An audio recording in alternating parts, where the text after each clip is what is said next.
Hi, everyone. Good morning or afternoon, depending on where in the world you're watching. I'm Phil Jones, a Climate Finance Evaluation Analyst for the UK Government, and I'll be moderating today's session. Over the next half an hour, we'll be hearing about findings from an independent evaluation conducted by Ipsos of our Climate Finance Accelerator programme.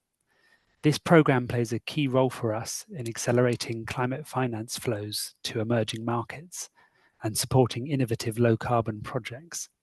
So I'm sure we'll provide useful lessons about engaging and leveraging the private sector in delivering climate goals. I'm delighted to welcome Caitlin McCarthy as well, who works with me at the Department for Energy Security and Net Zero and has been deeply involved in the delivery of the Climate Finance Accelerator programme. Caitlin and her team are the primary customers of this evaluation, the policy leads. So it's a great opportunity for us to hear from that perspective. Before we begin, I'd also like to thank the organisers and funders at Evidence for Climate Action. There's been a lot of work behind the scenes to bring us all here. Please do ask questions throughout in the chat. I'll do my best to bring these together at the end. There can be questions for Caitlin or myself. But do remember, we won't be able to see cameras or hands, so please put them in the chat. And now I'll hand over to Caitlin. Thank you.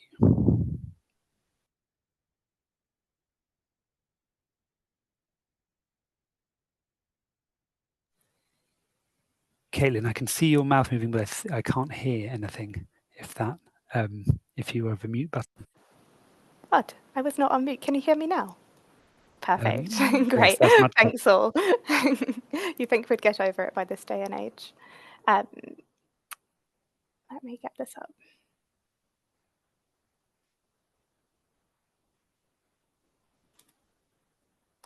Thanks. If you can start on the first slide, please. So as Phil mentioned, I work with the team at the Department for Energy Security and Net Zero on the Climate Finance Accelerator.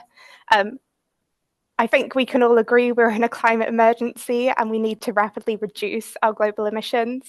And projects in sectors like renewable energy, green transport, help both businesses and governments to cut carbon footprints globally. But it's really not easy for lots of these businesses to secure investment for these projects, especially when they require new technology or involve startup companies. So the Climate Finance Accelerator forms part of the UK's wider commitment to accelerate climate action by helping emerging economies attract and deploy needed climate finance, and also to better understand barriers to investment. So we seek to accelerate this private climate finance by helping to build a pipeline of investment-ready, low-carbon businesses through the Climate Finance Accelerator, which we will call throughout at the CFA. Participating businesses receive tailored technical assistance. It can come in many forms, including financial, technical, and on gender equality and social inclusion. This is designed to help improve businesses' attractiveness to investors. The programme also brings together businesses, investors, and public and institutional partners to foster collaboration and to identify and overcome barriers to help unlock a steady flow of climate finance. The CFA has been operating since November 2020. The first phase of this project is what this evaluation has covered. It was a £12.6 million initiative that ran from 2020 to 2024, having operated in 10 countries, which were Colombia, Nigeria, South Africa, Turkey, Mexico, Peru, Egypt, Pakistan, Vietnam, and Uganda. And at the end of this first stage of the programme, we had this evaluation undertaken by Ipsos. Yeah, and thank you again for all joining this session. Also, a special thanks to our global delivery partner, PwC, who may be also on this call, as well as colleagues from Ipsos who undertook this evaluation that I'll be sharing the findings with you today. We're also really delighted to share with you that the work of this evaluation will help support the future of the CFA programme, and we'll shortly be launching our new cycle of CFA in 10 countries, including 5 new ones, which is very exciting. Recommend following us on our LinkedIn for more information on these new cycles. Next slide, please. So far, the CFA has worked with 238 businesses across 10 countries that I had mentioned previously, and you can see on this slide. At the stage of this evaluation and reporting, we had supported 238 projects that had contributed to over $410 million worth of investment. As of September 25, these 238 businesses have gone on to secure 485 million of investment through an additional 9 deals. This was against a program target of 240 million for the program, so we much surpassed this goal. And the evaluation did find that the CFA played a contributing role in these deals. Next slide, please. As you can see, this slide summarizes the breakdown of deals across the CFA. You can see that the program supports projects from many different sectors, spanning from agriculture to energy generation and waste management. And to facilitate these deals, the CFA has organised over 50 in-country, regional and UK events. This has allowed projects to network with investors, policymakers and other projects. So the evaluation that was completed was undertaken by Ipsos throughout the final stages of the programme. This built on previous work conducted by Ipsos for the programme, including initially in the scoping phase, early impact reporting, as well as a midterm evaluation. And these have all contributed to iterations of the programme going forward. This evaluation in particular assessed the overall benefits of the CFA programme and whether it achieved its objectives. The evaluation was based on 61 qualitative in-depth interviews, a survey of 89 project proponents, and a review of existing reports and data sources. Next slide, please. So I will share some highlights of evaluation findings with you all today. One of the evaluation findings was that the CFA support improved the bankability of project proponents. This confirms the key goal of the programme, which was great to see confirmed through this independent evaluation. Finances interviewed did find that the proposals were more relevant and of higher quality following the CFA's support. We also found that CFA events help to break down silos between actors in climate finance, with activities fostering mutual understanding between parties. And lots of these happened through those in-person events that happened both in country and regionally and in the UK. One of the other findings was that the CFA helped participants identify changes needed in the enabling environment. Although the evaluation did also note that while the programme engagement of the investment community and of policymakers did grow over time, but they did also note some key challenges that the programme faced in this engagement. Some of these challenges included time needed to build rapport with investors and policymakers in each country. and also the low uptake of knowledge products that were produced by these stakeholders. And next slide, please. The evaluation also went into findings specific to the capacity building that was offered to participants. And while the findings did show that capacity building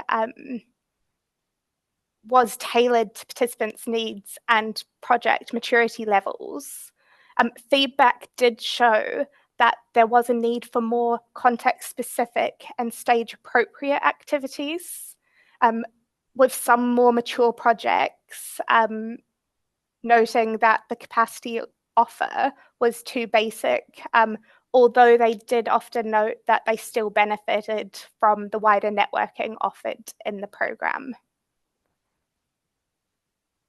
They also outlined some key elements of, prior to this, the project selection, and that actually low carbon projects showcased to investors made direct matching quite difficult due to misalignment in the size of the business, staging criteria, and the needs of investors.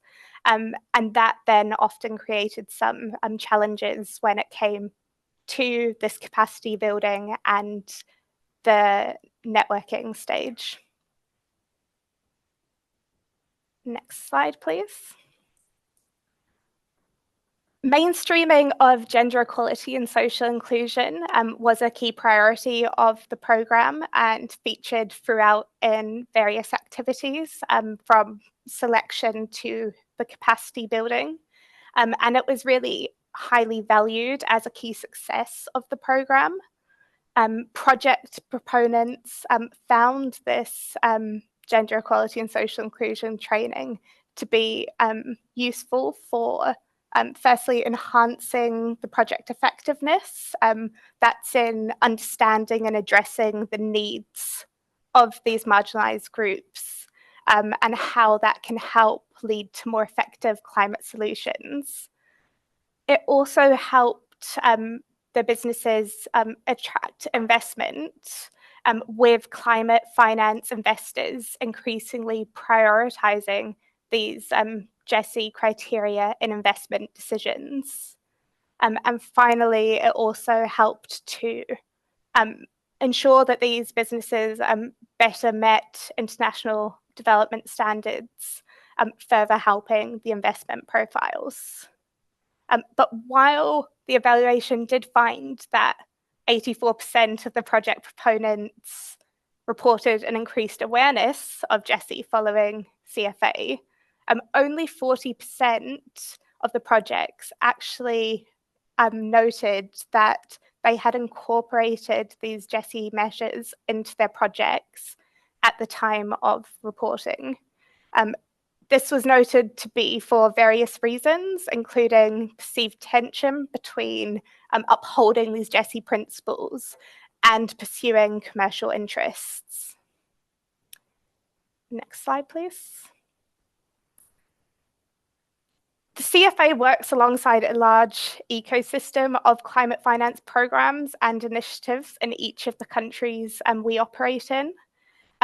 We really do work to complement work undertaken in other programs to really try and avoid as much duplication as possible and share our learnings. The evaluation found that while we have had some overlapping aims with other programs in countries, the CFA has maintained a distinctive offering. An example of this is how the CFA has worked closely with other programs like UK Pact, where activities have been coordinated and knowledge sharing has been undertaken. Next slide, please. So following these key learnings, the evaluation concludes with a number of recommendations split across 5 key areas of project selection, stakeholder engagement, the CFA events, capacity building, and the enabling environment. The first recommendation is based on the fact that the selection criteria didn't always respond to investors' interests and align with local needs. Here, if we apply the learning and refine our project selection criteria, it's likely to support better matchmaking between project proponents and financiers and increase the effectiveness of the programme. The second recommendation area is around stakeholder engagement. These recommendations come from the fact that there was sometimes limited utilisation of the knowledge products created for stakeholders, which limits the impact of those, and that could be improved. And that could be through creating a targeted dissemination strategy, exploring alternative forms of engagement, and expanding our stakeholder engagement before starting calls for proposals in countries. That early engagement is quite crucial to ensure that the CFA aligns with local needs and priorities and attracts relevant investors. The third area on CFA events stems from some of those learnings around how our events were effective. The recommendation is that we should restructure some events to target specific goals, and this would allow for more targeted interactions and better alignment between projects' needs and investors' interests. Also to build and strengthen post-event support. Next slide, please. The fourth is on capacity building, with following the finding that participants face difficulties in translating the DESI knowledge into actually project design, the recommendation is to disseminate best practices of DESI integration across projects. And this would help ensure that DESI considerations are effectively integrated. Also, actually doing more to facilitate project-to-project peer learning. That wasn't an initial goal of CFA, the first phase, but we did find that was actually a key benefit through the evaluation. So increasing that intentionally would be of great assistance. Also to offer advanced modules to more mature projects that would address the needs for more mature projects and ensure that capacity building remains relevant for different projects depending on where they are at for capacity building. The final recommendation is on in the enabling environment, and one of the key ways that the CFA intended to improve the enabling environment was through dissemination of knowledge via these knowledge products that were created and engagement of key policy stakeholders in country. We did find that the utilisation of knowledge products was limited, which might have limited some of the success of these. Therefore, the recommendation is to assess the most effective channel for translating these findings, and it might not be through the knowledge products as was done through the first cycle. Also, the recommendation to continue building collaboration with other programs. I think this is especially important given the growing landscape of programs out there that are working in a similar area. very important that we share our learning and work together to tackle these problems. Next slide, please. And so finally, we'd just like to thank everyone for joining us today. And for Evidence for Climate Action for hosting. As you can see here, we have links to the published evaluation, as well as our 3 case studies that informed this and go into greater detail about the program's operation in Egypt, Colombia, and Turkey, as well as a detailed evaluation technical annex. Also, would love if you follow us on our LinkedIn.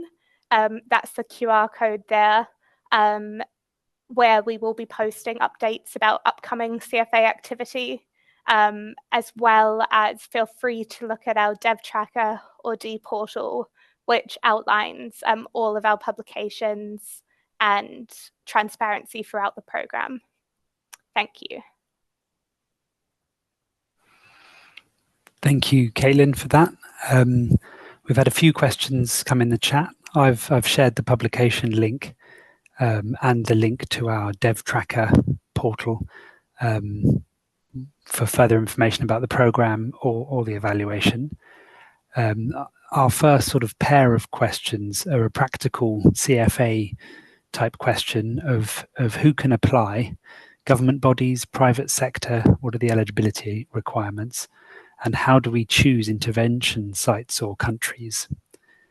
And then then I'll move to a second question after that. Great questions. How we choose countries is, this is a long process. Often we're looking at countries that have other UK programming happening. As I mentioned, the synergies that happen between programs helps in achieving the project's objectives. For example, most of the countries that CFA operate in, UK Pact also operates in, and that is a really useful element. Phil, do you mind repeating that first question? Yeah, who can apply to CFA? Who can apply, exactly. Mainly, it's open to private sector businesses. We are looking for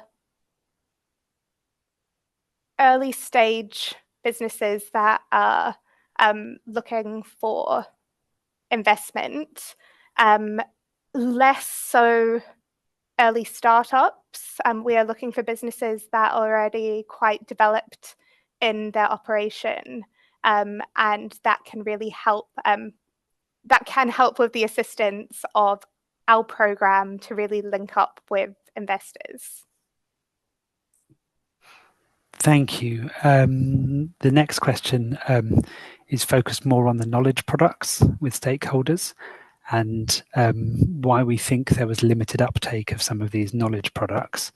Was it about the dissemination strategy, or were there other factors at play, for example, translation?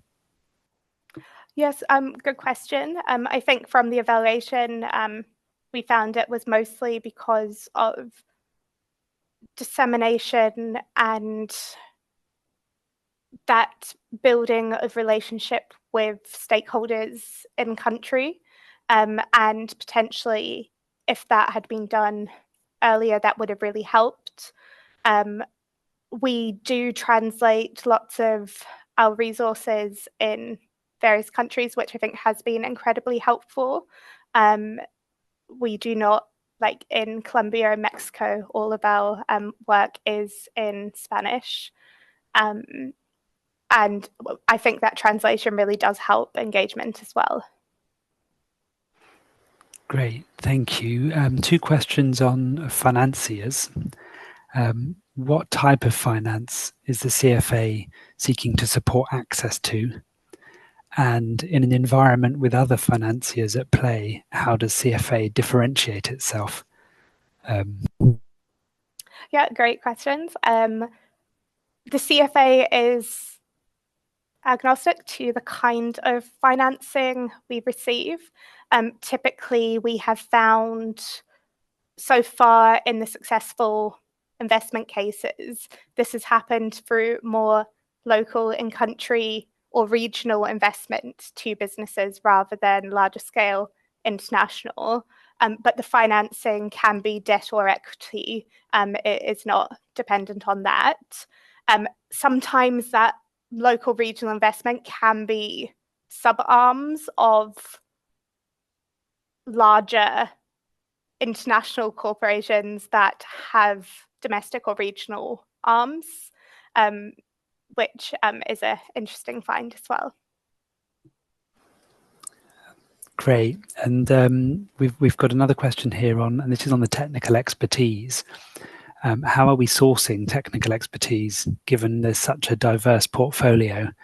And I know some of the diversity of the portfolio came up in the evaluation as well, so a very relevant question. Exactly.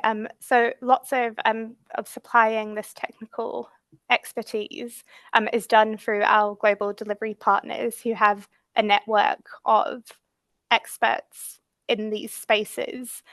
Also varies depending on our regions. I think this was a key learning as well, and what we're taking into the next phase of CFA is really making sure we're able to provide specific technical assistance depending on the stage and sector of the business, and really hone down and improve our offer there. And I think that was one of the key findings from the evaluation, and it's really great to see us being able to implement that as we go forward. Great, and we've got 3 minutes left, so I'm going to be cheeky and ask a question.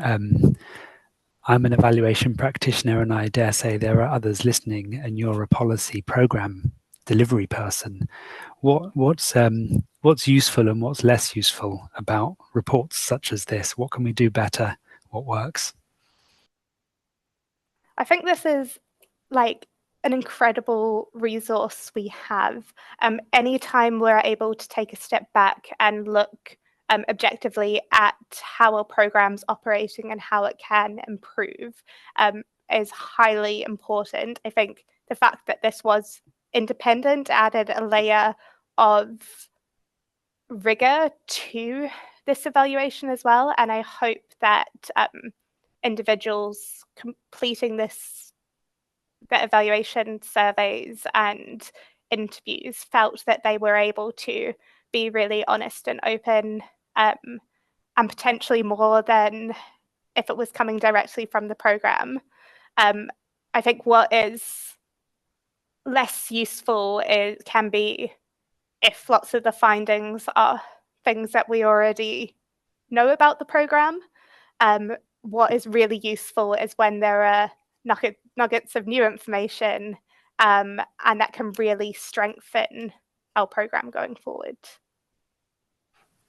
Great. I think a really good point to end on there, finding the balance between something that's comprehensive and something that's novel and interesting, and exactly. keeping the reader in mind that novel and interesting is often more engaging than comprehensive. But there is always benefit in having what we think we know validated as well, especially when it comes from that independent view, that is incredibly valuable. Well, thank you for that. With 1 minute left, I think I'll just thank you, Caitlin, for the presentation, and others involved in the making of it, and the organizer of the event, and also the audience for joining us. Thank you very much, and have a good rest of the day.